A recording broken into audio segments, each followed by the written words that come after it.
नमस्कार, मैं Bhimrao Lonare IBM TV9 news और WH न्यूज़ में मैं आपका स्वागत करता हूं। इस वक्त मैं नागपुर प्रेस क्लब में हूं और नागपुर प्रेस क्लब में Ambedkar rights party of India की ओर से API की ओर से एक पत्रकार परिषद ली गई है। हमारे साथ में उनके सर्वो विजय मानकर सर है। वो किस बारे में थी तो EVM को लेकर उन्होंने ये पत्रकार परिषद ली है। सर, आपका बहुत बहुत स्वागत है। क्या बताना चाहोगे सर, EVM को लेकर क्या बताना चाहोगे आप? देखिए, हमने पार्टी की ओर से इलेक्शन कमीशन ऑफ इंडिया को 3 पिटीशन किया है, 23 जनवरी, 28 जनवरी और 8 फरवरी को। इसका जस्ट ये मैं टॉप का बता रहा हूँ। मेरा ब्रीफिंग इसमें फाइंडिंग ये है, according to this law IT act 2000 जो साइबर लॉ भी कहा जाता है, और representation of people act and conduct of election rules 1961, इसको दोनों को अगर मिला दिया जाए तो section by section, clause by clause EVM आज भी इलीगल है, क्योंकि चुनाव आयोग के पास इसका कोई भी लाइसेंस नहीं, कोई भी सर्टिफिकेट नहीं है, कोई भी एग्रीमेंट्स नहीं है, कोई भी डिज़ाइंस के अप्रूवल्स नहीं है, कोई भी सेफ्टी प्रोसीजर्स के जो सर्टिफिकेशंस और प्रोटोकॉल्स लगते वो नहीं है। तो अगर मशीन इलीगल है तो चुनाव लीगल कैसे हो सकता है उसमें, ये मेरा बेसिक कहना है। और ये लोकसभा के चुनाव और अरुणाचल प्रदेश, आंध्र प्रदेश और उड़ीसा के जो विधानसभा के चुनाव, उनकी स्थगिति के लिए मैं लीगल स्टेप उठाने वाला हूँ। सर, देश के जो मतदाता है उनको यानी क्लियर कीजिए कि किस प्रकार से ये EVM में घोटाला हो सकता है। देखिए, EVM में घोटाले के कई तरीके हैं, वो तो कंप्यूटर साइंस का इशू है, मैं ब्रीफ में बता सकता हूँ। देखिए, एक इसका कंट्रोल यूनिट है, एक बैलेट यूनिट है, बीच में एक जो है वो वीवीपैट जो है। ये वीवीपैट जो है जिसमें से पर्ची निकलती है, 15 सेकंड का जो है उसमें टाइमिंग पहले था, अभी 7 सेकंड किया। यानी हमको एक दिखाता है, पर्ची अंदर क्या गिरती है हमको नहीं मालूम, पर्ची हमारे हाथ में नहीं आती है। तो ये जो आपको जो कमांड है, वीवीपैट का जो कमांड है, इसके जो सॉफ्टवेयर्स है और ये जो डेटा जो आपका कंट्रोल यूनिट में जाता है, इसको जो है वो मैनिपुलेट किया जा सकता है। और ये डेटा मैनिपुलेट कई तरीके से हो सकता है। आप उसके अंदर में जो है वो स्पूरियस वोट इंजेक्शन कर सकते हैं, डेटा को टैंपरिंग कर सकते हैं। आप जो है, अभी एक नई बात मैं बता रहा हूँ, ये जितना हमारा 5G चल रहा है उसके वेव से भी मशीन अफेक्ट होती है, तो कई तरह से इसको मैनिपुलेट किया जा सकता है। अब इशू यह है कि इसको 50 तरीके से मैनिपुलेट किया जा सकता है।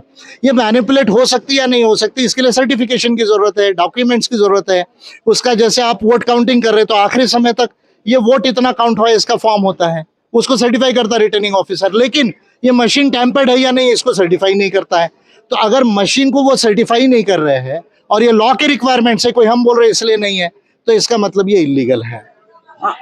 ये देखा जा रहा है कि ये जब पता है, सभी पक्ष पार्टियों को पता है कि EVM से मतदान करना ये लोकतंत्र के लिए धोखा है, इसके बावजूद जो विपक्ष है वो मजबूत नहीं दिखाई दे रहा EVM को लेकर। वो मैं समझता हूँ कि विपक्ष के लोग बहुत बड़ी जो है वो नासमझी कर रहे हैं, क्योंकि जब तक EVM मशीन रहेगी हमारे वोट की कोई गारंटी नहीं है, और ये वोट किस तरह से चोरी होगा ये कोई बता नहीं सकता है। इसका सेटिंग जो है वो बहुत बड़े लेवल पे भी हो सकता है, वो तो एक रिसर्च का और एस्टेब्लिश करने का एविडेंस का इशू है। लेकिन EVM से चुनाव, जब अमेरिका जैसे देश में आज 96% जो स्टेट्स है वो बैलेट पर वापस आए, जर्मनी ने कहा कि नहीं, ये डेमोक्रेसी के लिए सूटेबल ही नहीं है मशीन। तो और हमारे देश के अंदर लॉ का जो हमारे लॉ हमारी पार्लियामेंट ने बनाया उसको फॉलो नहीं किया जा रहा है, ना गवर्नमेंट ऑफ इंडिया कर रही, ना इलेक्शन कमीशन कर रहा है। और फिर भी अगर पॉलिटिकल पार्टीज इस पे चुप है तो मैं समझता हूँ वो सुसाइड कर रही है। सर, क्या लगता है अभी इलेक्शन का अभी हो सकता है कि आचार संहिता भी लग सकती है, और आप कह रहे हो कि मैं लीगल प्रोसेस से मैं EVM के खिलाफ में जाऊंगा, यानी कब जाने वाले हो आप? तो ऑलरेडी प्रोसीजर है। देखिए, पहली प्रोसीजर मेरी पूरी हो गई इलेक्शन कमीशन ऑफ इंडिया के साथ में, अब मैं सेकंड प्रोसीजर ऑलरेडी मेरे स्टार्टेड है। मैं 10 दिन के अंदर आपको जो है वो उसका भी रिपोर्ट दे सकता हूं। और मेरी 5 मेथड्स मैंने बना के रखी है, अगर ये नहीं लागू हुई तो वो करूंगा, वो नहीं हुई तो वो करूंगा। कौन सी मेथड है वो मैं आपको वक्त आने पे बताऊंगा, अदरवाइज पहले अभी बताइए ना आप। सारी लीगल मेथड्स है, सारी लीगल मेथड्स है। इस मशीन को पूरी तरह से अकाउंटेबल बनाकर, या तो अकाउंटेबल बना के वोटिंग होगा या तो ये मशीन हटेगी। उसके बहुत मेथड्स मुझे मालूम है, इसका सारा रिसर्च कंप्लीट है, क्योंकि विजय मानकर कोई भी बात बगैर एविडेंस के नहीं कहते, ये बात सबको मालूम है। वो मेथड्स मैं वक्त आने पे यूज करूंगा।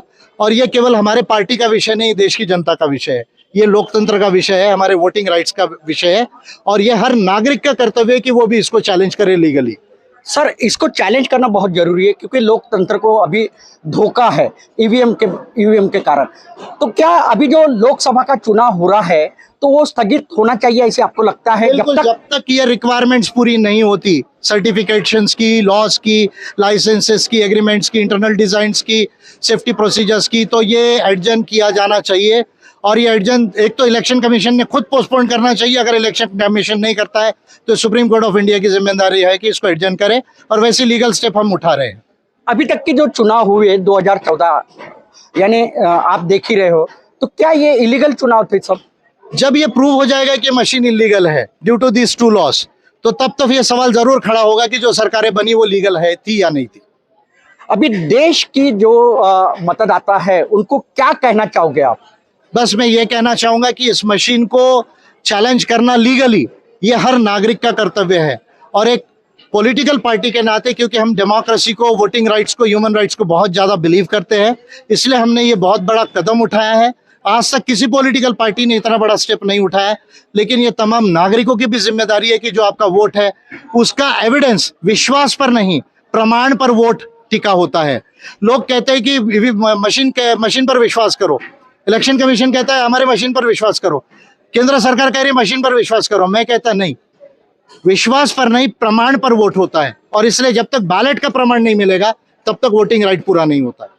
निश्चित ही मैं बताना चाहूंगा कि एपीआई के जो सर्वे है, विजय मानकर सर, उनका कहना है कि ईवीएम पर हमारा विश्वास नहीं। जो अभी चुनाव होने वाला है वो चुनाव को वो स्थगिति लाने का प्रयास कर रहे हैं न्यायालयीन प्रक्रिया के माध्यम से, और देश की जनता को, उनका कहना है कि देश की जनता ने भी ईवीएम के खिलाफ में रास्ते पे उतरना जरूरी है। न्यायालयीन प्रक्रिया, न्यायालय में जाना, ईवीएम के खिलाफ न्यायालय में जाना भी चाहिए देश की जनता ने, ऐसी भी कहना विजय मानकर सर का है। तो आप देखते रहिए IBM TV9 news, WH news. हमारे चैनल को लाइक कीजिए, सब्सक्राइब कीजिए, आइकॉन बेल बटन दबाना ना भूले। धन्यवाद, नमस्कार, जय भीम।